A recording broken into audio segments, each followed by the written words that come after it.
ਹਾਂਜੀ ਗੁਰਦੀਪ ਸਿੰਘ, ਕਿੰਨਾ ਚਿਰ ਹੋ ਗਿਆ ਤੁਹਾਡਾ? 28 ਜਨਵਰੀ ਨੂੰ ਹੋਇਆ ਨਾ 2014 ਚ? 14 ਚ। ਸੋ 11 ਸਾਲ ਪੂਰੇ ਹੋ ਗਏ ਨਾ। ਹਾਂਜੀ। ਕਿੰਨਾ ਹੁੰਦਾ ਸੀ ਉਦੋਂ ਭਾਰ, ਯਾਦ ਆ ਹੁਣ? 187 ਕਿਲੋ ਜੀ।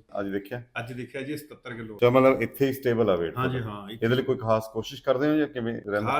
ਉਹੀ ਚਾਹ ਚੜਿਆ ਰਹਿੰਦਾ ਜੀ, ਕੰਮ ਅੱਛਾ। ਕਰਨ ਨੂੰ ਕੰਮ ਪੂਰਾ ਕਰੀਦਾ ਜੀ। ਪੂਰਾ ਭੱਜ ਨੱਠ ਪੂਰਾ ਹਾਂਜੀ ਹਾਂ। ਖੇਤਾਂ 'ਚ ਕੰਮ ਖੇਤਾਂ 'ਚ ਵੀ ਪੂਰਾ ਕਰੀਦਾ ਜੀ, ਘਰ ਦਾ ਅੱਛਾ। ਵੀ ਕਰੀਦਾ। ਪਹਿਲਾਂ ਦੀ ਜ਼ਿੰਦਗੀ ਬਾਰੇ ਯਾਦ ਆ ਤੁਹਾਨੂੰ ਵੀ ਪਹਿਲਾਂ ਦਾ ਕਿਵੇਂ ਹੁੰਦਾ ਸੀ ਤੇ ਹੁਣ ਦਾ ਕੀ ਫਰਕ ਹੈ? ਪਹਿਲਾਂ ਵਾਲੀ ਜ਼ਿੰਦਗੀ ਨਾਲ ਹੁਣ ਜ਼ਿੰਦਗੀ ਦਾ ਤਾਂ ਬਹੁਤ ਫਰਕ ਹੈ ਜੀ। ਅੱਛਾ। ਜਾਣੀ ਪਹਿਲਾਂ ਤਾਂ ਡਰ ਲੱਗਦਾ ਸੀ, ਵਿਹੜੇ 'ਚ ਜਾ ਕੇ ਸੌ ਜਾਂਦੇ ਸੀਗੇ। ਮੋਟਰ ਤੇ ਕੰਮ ਤਾਂ ਕੀ ਕਰਨਾ, ਤੁਰ ਵੀ ਨਹੀਂ ਹੁੰਦਾ ਸੀਗਾ, ਬਹੁਤ ਔਖਾ। ਗਰਦਨ ਵੀ ਬਹੁਤ ਭਾਰੀ ਸੀ ਨਾ, ਬਹੁਤ ਭਾਰੀ ਸੀ। ਘਰਾੜੇ ਵੱਜਦੇ, ਘਰਾੜੇ ਬਹੁਤ ਵੱਜਦੇ, ਦਿਨੇ ਵੀ ਘਰਾੜੇ ਵੱਜੀ ਜਾਂਦੇ ਸੀਗੇ। ਤੇ ਖਾਣ 'ਚ ਤਾਂ ਨਹੀਂ ਕੋਈ ਏਦਾਂ ਲੱਗਦਾ ਵੀ ਖਾਧਾ ਨਹੀਂ ਜਾਂਦਾ? ਕਿੰਨਾ ਖਾ ਲੈਂਦੇ? ਕੋਈ ਪ੍ਰੋਬਲਮ ਨਹੀਂ। ਮੱਕੀ ਦੀਆਂ 3 ਰੋਟੀਆਂ, ਕਣਕ ਦੀਆਂ 4 ਰੋਟੀਆਂ ਐਟ ਅ ਟਾਈਮ ਖਾ ਸਕਦੇ। ਤੇ ਜੇ ਕਿਤੇ ਮੱਖਣ ਪਾਉਨੇ ਹੋ ਜ਼ਿਆਦਾ, ਲੈਟਰਿਨ ਚ ਆਇਲ ਜਾਂ ਨਿਕਲਦਾ ਪਤਾ ਲੱਗਦਾ? ਹਾਂਜੀ ਹਾਂ, ਪਤਾ ਲੱਗ ਜਾਂਦਾ। ਤੇ ਉਹ ਵਿਟਾਮਿਨ ਵਗੈਰਾ ਖਾਈ ਜਾਂਦੇ ਹੋ, ਜਿਹੜੇ ਕੈਲਸ਼ੀਅਮ ਵਿਟਾਮਿਨ? ਹਾਂਜੀ। ਟੈਸਟ ਜ਼ਰੂਰ ਸਾਲ 'ਚ ਇੱਕ ਵਾਰ ਤਾਂ ਮਿਨੀਮਮ ਕਰਾ ਲਿਆ ਕਰੋ।